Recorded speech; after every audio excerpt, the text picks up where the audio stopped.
Welcome to Relationships 101. This is a program of the School of Relationships where we are discussing some of the biblical foundations, keys, and tips about relationships. You are not supposed to exercise authority if you are not under authority. Successful family experiences.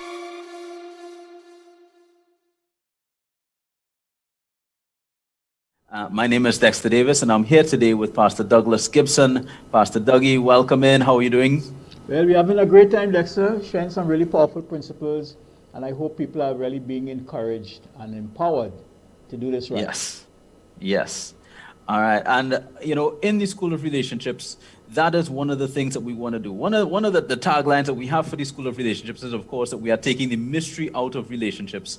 And we've been discussing some of the principles about relationships, looking at the state of relationships, why things are sort of the way they are, and what God's role and what God's model is for the family.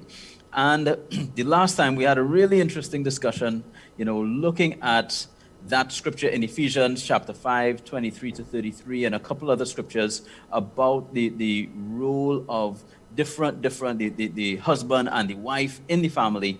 One of the things in that discussion that I saw, Pastor Dougie, one of the things that came up in what you were sharing is the time element. And I just want to throw this out, and then I want to throw it out to you. When we look at relationships, we spend a lot of time investing in, let's say, our careers, or we might spend a lot of time investing in our homes, our bodies. We exercise, we do all sorts of things, but we don't see that same investment, time, effort, resource investment in developing healthy relationships according to God's model. So I want to throw out sort of like a two-part question to you. What are some of the things that you see are not being taught or shared about the model, God's model for relationships, and why do you think this is the way it is? Well, Dexter, that question is very important in the sense that this could really create some controversy, actually, because I will have to speak about some things that are being taught that I could get in some trouble if I was to really take it to Port of Spain, as I would say, take it to tongue. But if I could, let me see if I can highlight a couple of things, and I'm going to answer the question in a funny way, because I want to say why it's not being taught first. Why it's not being taught. As a young man, when I started entertaining the idea of getting married, I felt that I didn't need any counseling. Sometimes we're a little upstarted now, a little obstinate and so on, and feel we know everything. And because, the traditional things that are custom being taught about marriage, I knew. I heard it all over the place. It was voiced about. I heard teach in church. And so I felt, well, I'm ready to go, man. Well, of course, that was a big mistake. I'm so glad they did eventually force me to go. And when I did go, I did benefit tremendously. So I'm grateful to God. But I think what has happened is that we have come into the kingdom learning certain things or hearing certain things. And I think what has happened, we have just accepted them. Right. And I myself, when I came in, I heard these things and I just started teaching it myself as a minister. I never really questioned them. I never really dug up into it to see if really, is this really the truth? It was the traditional way that we do family based on what we heard, and we just went along with the flow and we taught what we heard. So right. I think one of the reasons why we are not getting that more accurate, deep understanding of the family is because we have just accepted the traditional teaching.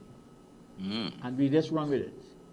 And now one of the things about that is that, and this is one of the problems, what the traditional way has done, it has put the marriage, and this is my take on it now, okay? It has put the marriage to me in what I call a survival mode. In the sense that most premarital counseling programs today is designed to teach the couple how not to break up. Wow. That's the goal of it. So what they're teaching is not wrong. It's not that it's wrong. It's not that they're teaching them bad stuff. But the orientation of it or the intention of it is what is wrong. Because you put the couple in this mode, in this frame of mind, that you have to go into this union and you have to do these things so that the marriage will survive. It wouldn't break up. And the whole tenor, the whole objectivity in the premarital counseling program is survival. And we have to ask ourselves a question, Dexter. Did God create the family institution just for it to survive? Exactly. You know, I just want to jump in here quickly because I remember us talking on one of our sessions before, and we were talking about God's model for the family and having models for the church. And what we've held onto as a model of a good relationship or a good marriage is just, you know, years of service. Right, how long it lasts.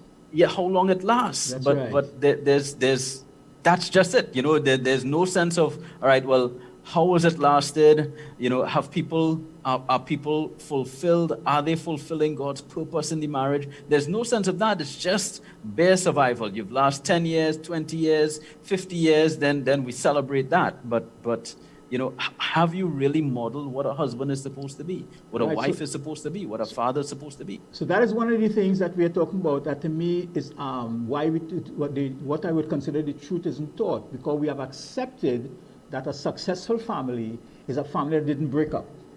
Mm-hmm. I have a problem with that, because there's a lot of families that didn't break up, but they are total failures, and people have to come to terms with that. And how do you judge the success or failure of a family? Well, that's what I'm not going to ask.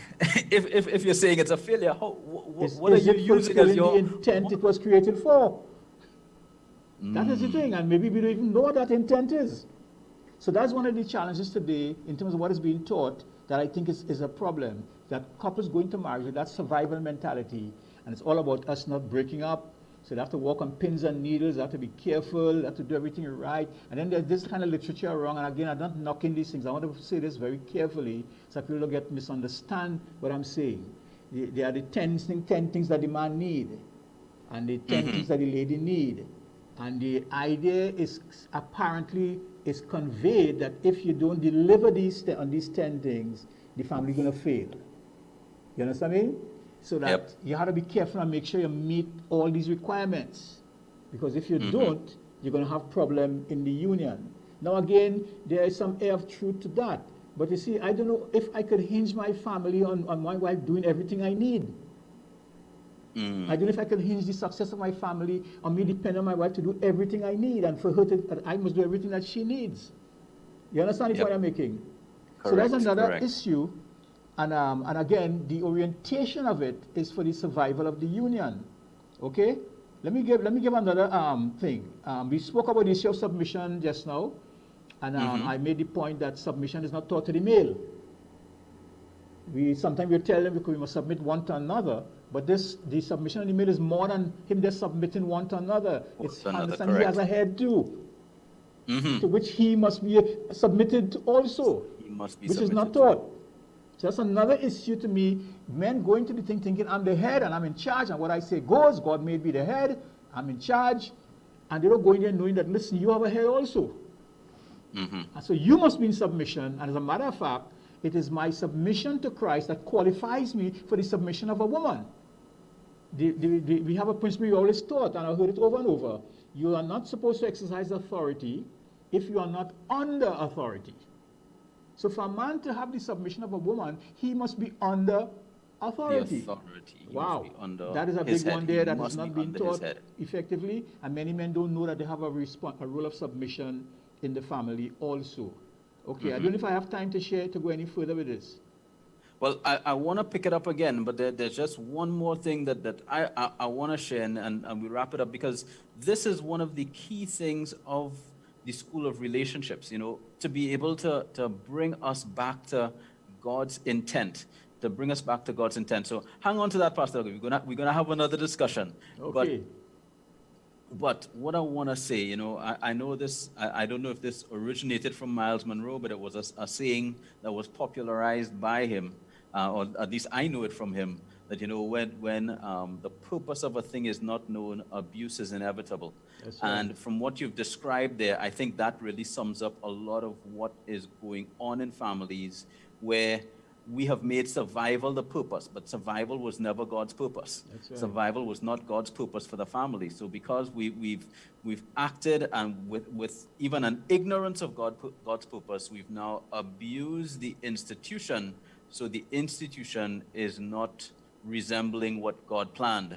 So as a result, that's where our families are almost in a state of catastrophe. But I think that in itself presents a lot of hope. It presents a lot of hope for us because the answer is simple, just to return to God's plan. And that is what is being presented in the School of Relationships. So that's one of the things that I'm really grateful and thankful for in the School of Relationships.